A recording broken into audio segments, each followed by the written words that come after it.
The Middle East is ablaze with conflict as Israel and Iran engage in direct military actions for the first time in decades. In just 48 hours, the situation has escalated dramatically, with civilians caught in the crossfire and the world holding its breath. It all kicked off on June 12th, when Israel executed a surprise operation named Rising Lion. This was not just a show of force. Over 100 airstrikes targeted critical Iranian infrastructure, including nuclear sites and missile bases.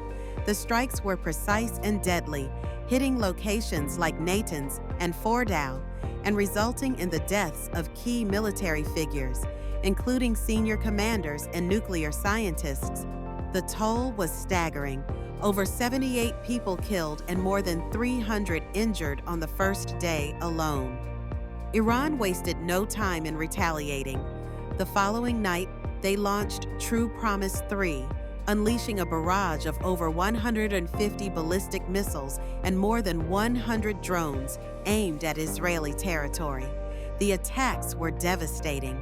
Cities like Tel Aviv and Jerusalem were rocked by explosions, and at least 3 Israelis lost their lives.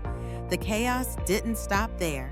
The strike sent shockwaves through global markets, with oil prices surging and stock markets plummeting. This was more than just a military confrontation. It was a signal of instability that reverberated around the world. By June 14th, both nations were firmly entrenched in their positions. Israeli Prime Minister Benjamin Netanyahu issued a stark warning, stating that Iran had yet to feel the full force of Israel's military capabilities.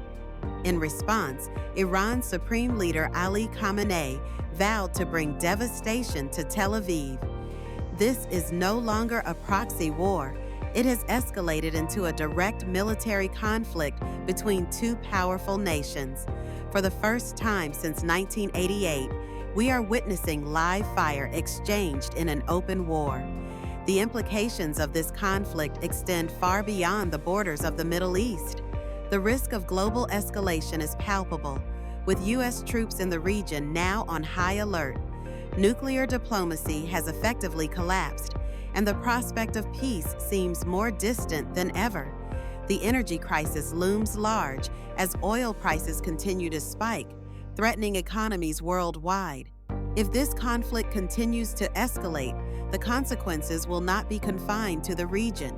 They will be felt globally. The next few days are critical. The world watches as the situation unfolds, hoping for a resolution but bracing for the possibility of a wider war. In moments like these, history hangs in the balance, and the stakes couldn't be higher.